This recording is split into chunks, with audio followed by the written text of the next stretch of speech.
Hey guys, how are you doing today? I haven't done a cooking video in a long time, and I bet you guys miss being in the kitchen.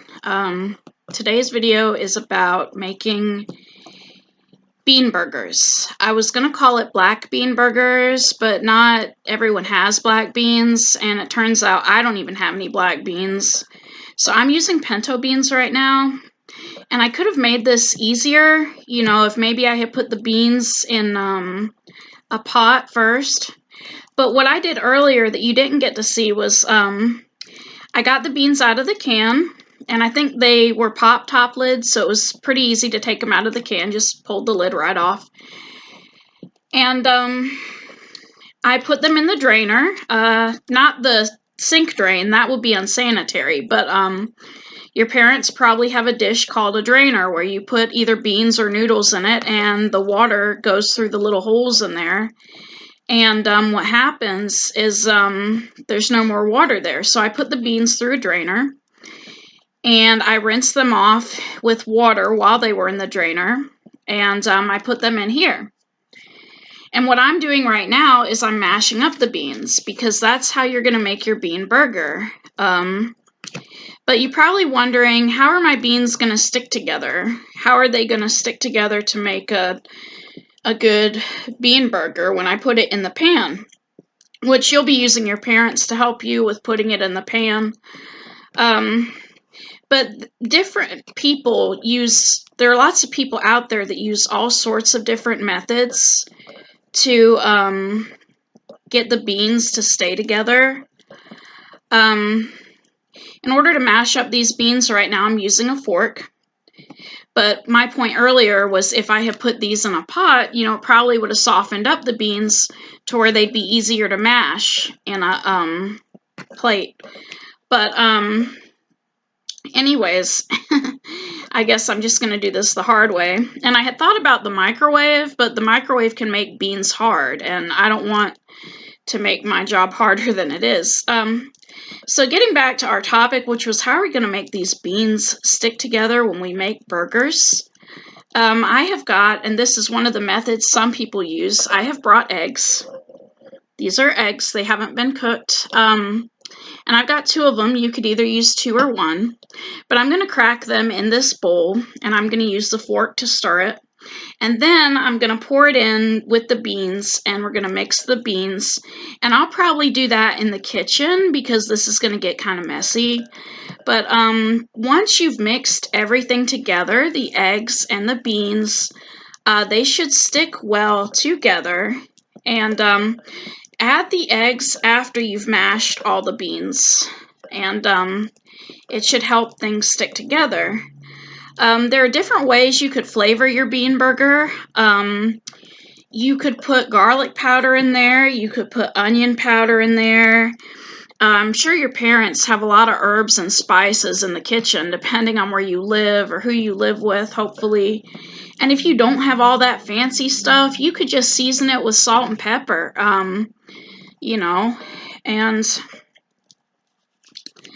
but anyways, I'm not against meat. I realize that some people would prefer to have meat burgers, but not everyone can afford meat burgers. And the other thing is some people think that, cow meat is bad for you. And sometimes it can be. If you eat too much of it, it can clog your heart. And I think there is one group online that recommends at least 1 vegetarian meal a day because it's good for your heart. But some people, they go on diets and they might only have burger like once a week. It just depends on the family you live in, I guess. But once you mix your beans and your eggs, what you need to do is get a parent, because your parent is going to be the one that helps you make the patties and put the patties in the pan on the stove so that you can cook your bean burgers. And of course, you cook them for a few minutes on one side and then a few minutes on the other side. Bean burgers really don't take that long to make because it's not like it's meat. With meat might take longer to thaw out, and if you've already got it thawed out, it still might take a while to fry because everyone likes their burger in a different way. Some people want a rare burger, which is full of blood, and other people want medium rare, which has a little blood. And then some people don't want any blood in their burger. They want a brown, crispy burger, well done, and that can take a while. But with these bean burgers, it's not meat, so it's probably going to take like a few minutes on one side and then a few minutes on the other side. And there's no blood in beans, so you don't have to worry. And don't quote me on that. You don't have to worry about draining out the blood. And the reason I say don't quote me on that is because even though the beans don't have blood, I'm sure they have their own little nutrients and life force and whatnot in there. It's just I'm not a botanist. And I guess I sound really ignorant and crazy right now, but I'm just making conversation while I am doing this whole bean thing. So, as far as pinto beans go, they may not look familiar to you, but mashed up, they may look familiar to you because you may have seen a thing called refried beans. And I think that's what the pinto beans make, is the refried beans. So, I know Taco Bell has burritos that are made of refried beans, and those might be pinto beans.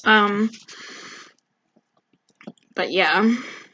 I've never tried to make a kidney bean burger. I don't know how that would have worked out. The beans probably would have been softer for the kidney beans. But I just know that beans are good for you. And they provide a lot of fiber. And fiber helps take fat out of your stomach. Because when you eat something full of fiber, it goes in your stomach and it takes the fat that's in your intestines and helps gather it so you can, use the bathroom and get the fat out. And that's not my testimony. That's from a teacher I had in school, and she was a biology teacher. And biology is the study of life, it's the study of our bodies, and you have different types of biology. You have marine biology, just like I put up a video for y'all about penguins. That's marine biology. So, anyways, when you put these patties in the pan, you can either use olive oil or another type of oil for the pan so they don't stick. I mean, it's your preference. And that's another thing I was going to say is some people, they'll put oil in the burgers to make them stick together. They won't use eggs. They'll put oil in there. I like eggs because eggs are a healthy source of amino acids and protein, but you don't have to use eggs.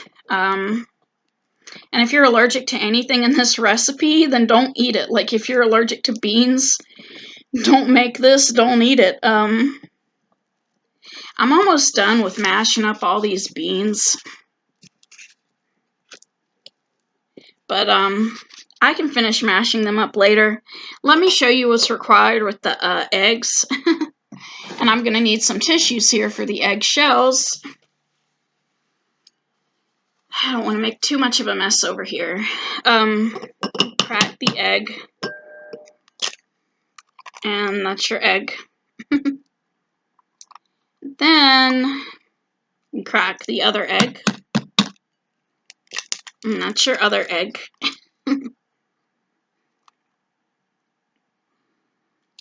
And then you take your fork and mix it up. Because otherwise, if you don't mix it up, it's going to be a giant yolk, that's not really going to mix well with your beans. And so yeah, that's all mixed up. And this is one of the steps to making an omelet as well, if you wanted to make an omelet. You can put cheese on your burger if you want when it's all said and done. But me, I'm probably going to use some shredded cheese. I don't really like a lot of cheese.